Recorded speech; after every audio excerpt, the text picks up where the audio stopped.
नमस्कार साथियों। उम्मीद करता हूँ सब अच्छे होंगे। जब हम किसी जर्नी को लेके चलते हैं तो वहाँ बहुत ज़रूरी होता है कि हम जाएँगे कैसे? ऐसे ही जो बच्चे आरओ की तैयारी कर रहे हैं उसके लिए ज़रूरी होता है कि हम तैयारी करें कैसे? आपकी स्ट्रेटेजी क्या होनी चाहिए? स्ट्रेटेजी के साथ-साथ आपके पास रिसोर्स क्या होने चाहिए? अगर आपके बेस्ट है तो आपके पास प्लानिंग कैसी होनी चाहिए कि हम अब इस समय किस बचे हुए समय में जो हमारे पास 3 मंथ का टारगेट है, उसमें हम चीज़ों को कैसे टैकल कर सकते हैं? आइएगा आज जानें किस प्रकार से अपनी जर्नी में आरओ की जो तैयारी है, उसमें एक बेहतर तरीके से आयाम देने के लिए हमारे पास किन बुक लिस्टों का चयन करना बहुत ज़रूरी है। या आप कहीं क्लास कर रहे हैं या मेरे पास आप क्लास कर रहे हैं, तो इसके अलावा भी आपके पास क्या होना चाहिए जिससे कि आप अपने लक्ष्य को प्राप्त कर सकें। जब तक हम बेहतर रणनीति नहीं अपनाते हैं, बेहतर स्ट्रेटेजी नहीं अपनाते हैं, तो बेहतर आपके पास डायरेक्शन भी नहीं होती है और बेहतर डायरेक्शन नहीं है तो हम रिवीजन भी नहीं कर पाएँगे, प्रैक्टिस भी नहीं कर पाएँगे, आपके पीवाईक्यू भी नहीं हो पाएँगे। तो सफलता पाने के लिए कई सारे आयामों से गुजरना पड़ता है। एक आयाम तो है नहीं कि सफलता का ये वाला पॉइंट एक्सेप्ट कर लो, साहब हो जाएगा। जो लोग पहले टॉपर हो चुके हैं, ज़रूरी तो नहीं है कि आप उसी स्टडी से हो पाएँगे। हर साल का पेपर डिफरेंट लेवल का आता है, हर साल के पेपर में डिफरेंट चीज़ें होती हैं, हर साल में अलग-अलग स्ट्रेटजी अपनाई जाती है, लेकिन फिर भी लगभग 70% स्ट्रेटजी देखा जाए मानक जो सेम होते हैं, बाकी 30% जो स्ट्रेटजी है वो चेंज होनी पड़ती है। तो आइएगा बहुत कम समय में हम जानेंगे कैसे अपनी जर्नी को एक चार चाँद लगा सकते हैं। तो एक बार प्यार से देखना, सुनना, लिखना और बाद में उसको फॉलो करना आपको बहुत बेनिफिट होगा। एग्ज़ाम जो है सामान्यतः देखा जाए, ये जो एग्ज़ाम है यहाँ तक चौखट में जाने के लिए मैंने आपके लिए एक free of cost batch start कर चुका है, बहुत ज़रूरी है।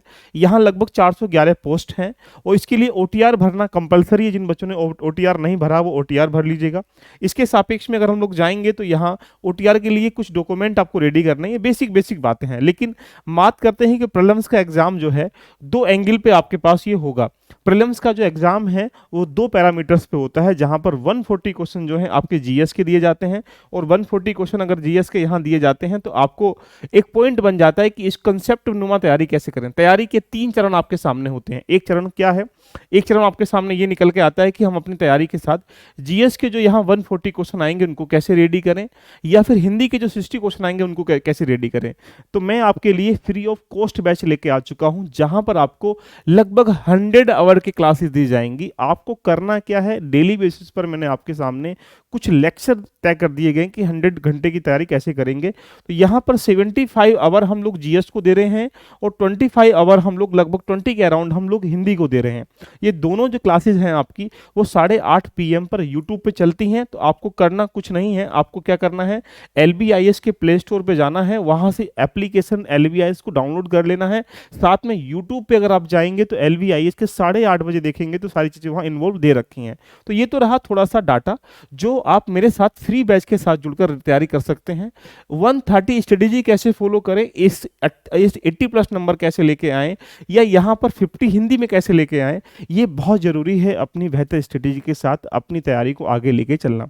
साथ में 2 तरीके तैयारी के रखने चाहिए आपको, एक तो कंसेप्ट नुमा तैयारी करें और एक अब जो है प्रैक्टिस नुमा तैयारी करें। तो मैंने दोनों ही सेगमेंट आपके लिए फ्री कर दिए गए हैं कि आप कंसेप्ट नुमा तैयारी 8:30 बजे कर सकते हैं शाम को आकर, और एक शाम में 5:30 बजे पर डे यूट्यूब पे प्रैक्टिस सेशन चलता है, जहाँ पर अभी पीवाईक्यू चल रहे हैं, उसके बाद एमसीक्यूज चलेंगे। तो ये आपके लिए कुछ ना कुछ अवेलेबल होगा कि हम मैक्सिमम क्वेश्चनों की प्रैक्टिस करेंगे तो दिमाग में उसके प्रति थीम बन जाएगी। तो ये आप सबके लिए क्या फ्री है, सब लोग ज्वाइन कर लीजिएगा। बाकी इन्फॉर्मेशन इस बैच की मैं शाम को 5:30 बजे 8:30 बजे दूंगा।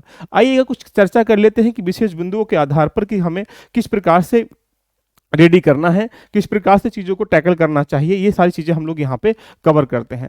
जैसा कि आपको ज्ञात है कि अगर हम तैयारी करना स्टार्टिंग कर लें तो आरओ के लिए मान लीजिएगा कि अब आपके पास जो है मात्र ज़्यादा दिन बचे नहीं हैं। 100 डे का एक एस पास मान लीजिएगा कि 100 डे आपके एग्जाम में भी हैं। सामान्यतः फरवरी के महीने में ऐसा अनुमान है कि लगभग 4 फरवरी के आसपास ये बैच है आपका स्टार्टिंग हो जाएगा। अगर हम अनुमान लगाएं तो हिस्ट्री के पार्ट को आपको जो देना है, लगभग सामान्यतः ये आपको टाइमिंग देना है कि एंशिएंट में आपको 5 दिन में उसको कवर करना है, मिडाइवल में आपको 6 डे में कवर करना है, मॉडर्न में आपको 12 डे में कवर करना है। कौन कौन से टॉपिक पढ़ने हैं उसकी लिस्टिंग में तुम्हें दिखा दूंगा और पीडीएफ फॉर्म में नीचे टेलीग्राम का लिंक दिया है, वहां मैं आपको सेंड कर दूंगा। यहाँ पर आर्ट एंड कल्चर को आपको 2 घंटे में करना है, एंड ज्योग्राफी के पार्ट पे जाओगे तो यहाँ पर इंडिया ज्योग्राफी को आपको 12 डे में कवर करना है और वर्ल्ड ज्योग्राफी को 12 डे में। अगर कहोगे सर ये सब जोड़ के 100 से ऊपर हो रहे हैं, साहब एक दिन में 3 आपको स्लोट में पढ़ाई करनी है, वो भी मैं आपको बताऊंगा। उसके बाद इकोनॉमी का आपको 10 डे देने हैं, यहाँ पे पॉलिटी को आपको 15 डे देने हैं, साइंस को ओनली साइंस के 3 पार्ट जो फिजिक्स है यहाँ 3 डे, केमिस्ट्री के 2 डे, बायोलॉजी के 4 डे। इससे क्या होगा कि आप आर की एक समग्र तैयारी का एक मूलभूत ढांचा इतने घंटे में आप कवर कर सकते हैं। अगर हम उसके बाद जाएंगे इन्वायरमेंटल इकोलॉजी के बारे में, तो आपको सिर्फ यहाँ 100 डे का काम चलाना है। 100 डे में काम नहीं, मतलब यहाँ 100 डे में, सॉरी 10 डे में आप डेफिनेटली इन्वायरमेंटल एंड इकोलॉजी, पर्यावरण एवं पारिस्थितिकी को पढ़ सकते हैं। सेंसस को ओनली 2 डे में कवर कर सकते हैं, यूपी स्पेशल को 5 डे में, और यहाँ करंट अफेयर का लगभग डेली बेसिस पर, वीकली बेसिस पर रेडी करना है। यानी सितंबर से लेकर जनवरी के बीच में लगभग 80 जो प्रश्न है, 80% जो एरिया है वो यहाँ से कवर हो जाएगा। अगर हम देखें तो इकोनॉमी हिस्ट्री का देखा जाए तो हिस्ट्री के क्वेश्चन जो है 20 से लेकर 25 के बीच में, 15 से लेकर 25 के बीच में रहेंगे। तो आपका टारगेट ये होना चाहिए कि जो 15 से लेकर 25 के बीच में जो प्रश्न रह रहे हैं, लगभग ये मान लीजिए अगर 15 प्रश्न आएंगे तो लगभग 11, 12, 13 प्रश्न सही होने चाहिए। अगर 20 प्रश्न आएंगे तो लगभग 14 प्रश्न होने चाहिए। तो यानी यहाँ आप में इतनी करने की भूमिका में होना है। इसलिए अब टॉपिक कौन से पढ़ने ये मैं डिफाइन कर दूंगा। ऐसे ही ज्योग्राफी की बात करेंगे तो ज्योग्राफी के भी लगभग 20 क्वेश्चनों के आसपास जो है यहाँ पर दिए जाते हैं। अब 20 क्वेश्चनों में से 11, 12, 13 क्वेश्चन आपके सही होने चाहिए, तब जाके आप कुछ डिफरेंट सब्जेक्ट से डिफरेंट तरीके पास करके क्वालिफाई कर पाएंगे। अगर पॉलिटी की बात करेंगे तो 15, लगभग 10 से 15 क्वेश्चन के आसपास दिए जाते हैं। तो वहां पर भी आपको 11, 12 क्वेश्चन पॉलिटी की सही करने की जो फ्रिक्वेंसी है वो बेस्ट होनी चाहिए, क्योंकि पॉलिटी एक ऐसा सेगमेंट है कि क्वेश्चन जो है डायरेक्टली पूछे जाते हैं जो हर आदमी को आराम से कर सकते हैं। तो यहाँ जो एक क्वांटिटी है अधिक होनी चाहिए पास करने की। अगर साइंस की बात करेंगे तो साइंस के भी सामान्यतः लगभग 10 से 15, 20 प्रश्नों के सापेक्ष में पूछे जाते हैं। तो वहां पर भी आपको 11, 12, 15 क्वेश्चन भूमिका होनी चाहिए। अगर हम यहाँ बात करेंगे एनवायरमेंटल की, यहाँ पे लगभग 7 से 8 प्रश्न आते हैं एनवायरमेंटल के, उनको भी कम से कम आपको 6-7 प्रश्न करने की भूमिका में होना चाहिए। अगर सेंसस की बात करेंगे 4 से 5 प्रश्न आते हैं, यहाँ पर भी आपको लगभग मान के चलें कि 2-3 प्रश्न जो सही होने करने की भूमिका में। यूपी स्पेशल से भी लगभग 6, 7, 8, 9 प्रश्न तक आ जाते हैं, यहाँ पर भी 6-7 प्रश्न करने की भूमिका में आप होने चाहिए। करंट अफेयर का जो वेटेज है वो 20 से 25 प्रश्न रहता है। 20 से 25 प्रश्नों में मान के चलिए आप डेफिनेटली 100% सही कर ही नहीं सकते, तो 15% के आसपास या 15 क्वेश्चन के आसपास आपके सही होने चाहिए। तो एक ये स्ट्रेटेजी है कि आपको इस दिन में कैसे कन्वर्ट करना है। लेकिन बुक लिस्ट की बात करेंगे तो यहाँ सबसे पहले ज्योग्राफी की बात करेंगे। देखिएगा, मैं 3 एंगल से आपके सामने में बोल रहा हूँ। तो ज्योग्राफी का सबसे पहला बेसिक करने के लिए आपको क्या करना है, यहाँ एनसीईआरटी क्लास नंबर 11th की एनसीईआरटी को पढ़ना है मात्र। दूसरा, अगर आपको थोड़ा सा इससे थोड़ा लगता है कि अभी हम इसको पूरा नहीं कर पाए, तो ऑथेंटिक बुक के रूप में आप यहाँ परीक्षा वाणी को या महेश कुमार वर्णवाल को फॉलो कर सकते हैं। ये एक रेफरेंस के तौर पर रख सकते हैं, कंपलसरी नहीं है। लेकिन हाँ, ये कंपलसरी है। यूपी के जितने भी आज तक एग्जाम हुए हैं उसमें घटना चक्र एक ऐसा सेगमेंट है कि लास्ट ईयर के आने वाले प्रश्नों को एक साथ समाहित करके देने का प्रयास करता है। तो घटना चक्र को फॉलो कर सकते हैं। लेकिन इसके साथ तुम्हें क्या करना पड़ेगा, कुछ ऐसे टॉपिक, ज्योग्राफी तो बहुत बड़ा व्यापक सब्जेक्ट है, लेकिन कुछ ऐसे इंपॉर्टेंट टॉपिक की लिस्टिंग देनी पड़ेगी। उस लिस्टिंग को मैं प्रोवाइड करा दूंगा, जहां पर उनको कमांड करनी है। उस कमांड के हिसाब से ही मैं आपको क्लास लेके आ चुका हूं, जो मेरी फ्री क्लास में मिलेगी। अगर ये सारी सेगमेंट एक तरफ और ये कहानी एक तरफ मान के चलें बराबर बैठेगी। अब आपके पास चुनौती है कि इससे रेडी करें या हमारी क्लास से रेडी करें। अब आपके सामने सवाल है, ये फ्री क्लास मिल रही है। फ्री का मतलब ये मत समझो कि फ्री क्लास है, एक प्रकार से कह सकते हैं कि आप मोटी फीस देने के बाद भी आप इसको अर्जित नहीं कर सकते। लेकिन आप लोगों की सेवा करने के लिए, ईश्वर नहीं आपके मम्मी पापाओं के प्यार की वजह से मैं यहाँ पर कर्म कर रहा हूँ, तो हो सकता है कि उसका फल मुझे यहाँ पर है। बात करते हैं हिस्ट्री की बात करें तो एंशिएंट में, मिडाइवल में कोई बुक का चयन नहीं करना है, क्योंकि यहाँ अगर रामशरण शर्मा को पढ़ेंगे, सतीश चंद्रा को पढ़ेंगे, बड़ी व्यापक बुक बन जाएंगी। 3 महीने में करना पॉसिबिलिटी नहीं है।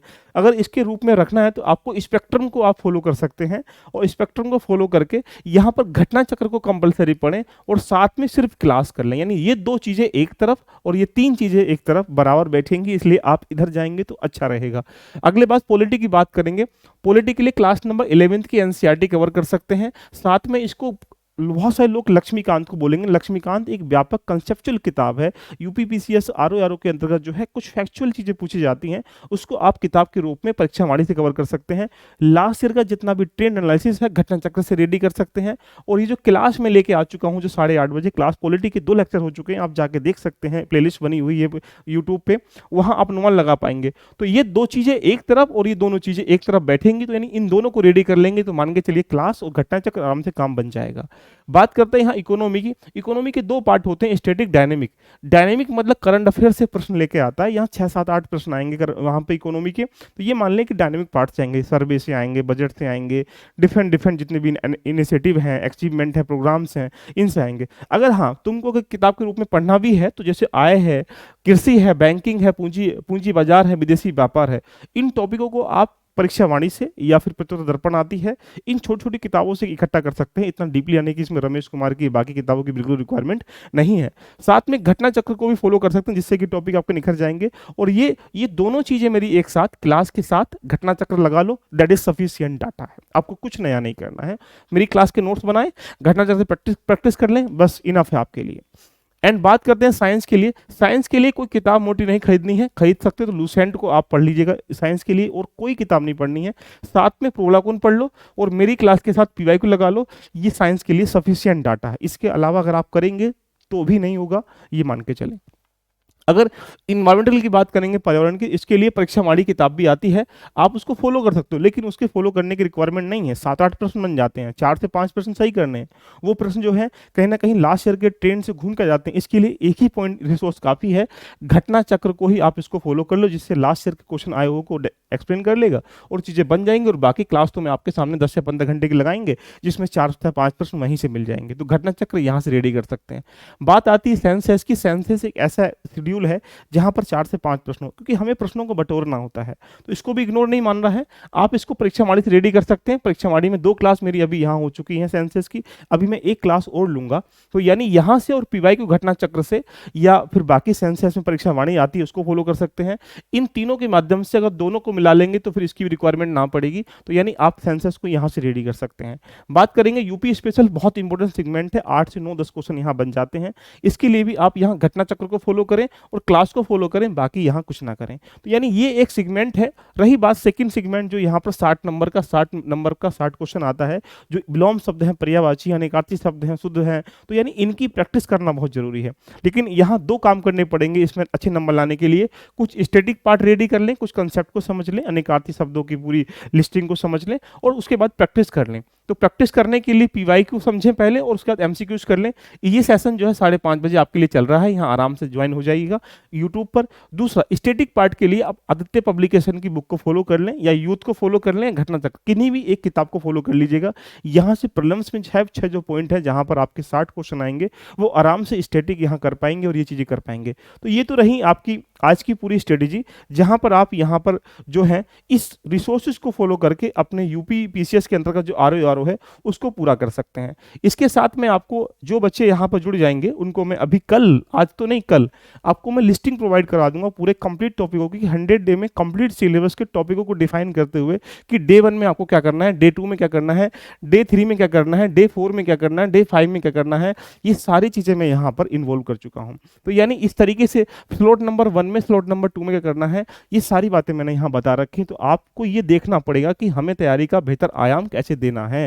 अब तुम्हें बेसिक पढ़ना है, कंसेप्ट समझना है, एडवांस पढ़ना है, रिवीजन करना, प्रैक्टिस करनी है, ऊपर से जो कमियां हैं, वीक एरिया है, उनको डिफाइन करना, उसको प्रैक्टिस करनी है, यानी इतना कुछ करना है। तो दोस्तों, कैसी लगी चर्चा, एक बार दिल से कमेंट कर दीजिएगा।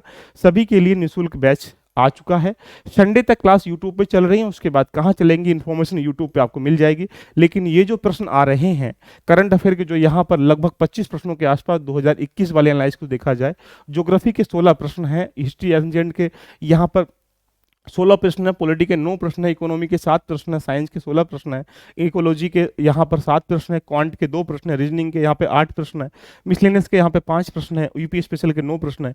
यानी इन प्रश्नों को अगर बेहतर करना चाहते हैं कि यहीं से 140 नंबर में से 140 क्वेश्चनों में से आपको 80 प्लस क्वेश्चन सही करने हैं, तो आज से ही शाम को 8:30 बजे चलने वाले बैच को ज्वाइन कर लें और इन रिसोर्स को लेकर प्रैक्टिस करना स्टार्टिंग करें। पूरी दुनिया को छोड़ के 2-3 महीने आप पढ़ाई पर ध्यान दे दीजिएगा, सफलता भी मिलेगी, सफलता के मिलने के बाद मज़ा भी आएगा, और बाकी जो मज़े आते हैं वो तुम्हारे पास ऑटोमेटिकली घूम के आ जाएंगे। तो दोस्तों, मिलते हैं शाम को 5:30 बजे पर डे। ये सिलेबस है, इसके अनुकूल किताब चलेंगी, सब चीज़ें। तो यहाँ पर इनकी लिस्टिंग जो मैं आपको दे चुका था, ये पूरी लिस्टिंग भी आपको यहाँ पर मिल जाएगी, डे 1 डे 2 में क्या चलना है। तो कैसी लगी क्लास, एक बार कमेंट करिएगा। कम समय में मैक्सिमम आउटपुट हमने समझा, क्या पढ़ना है, कैसे पढ़ना है, हमारे साथ कैसे जुड़ना है, ये सारी चीज़ें मैंने डिस्कशन करी। सेशन आपको अच्छा लगा तो एक बार शेयर कर दीजिएगा। सपने आपके हैं, पढ़ना आपको है, पूरे आपको करने हैं, आनंद कोई और लेगा, ये ध्यान रखिएगा ना। Bye bye, take care, love you all of you.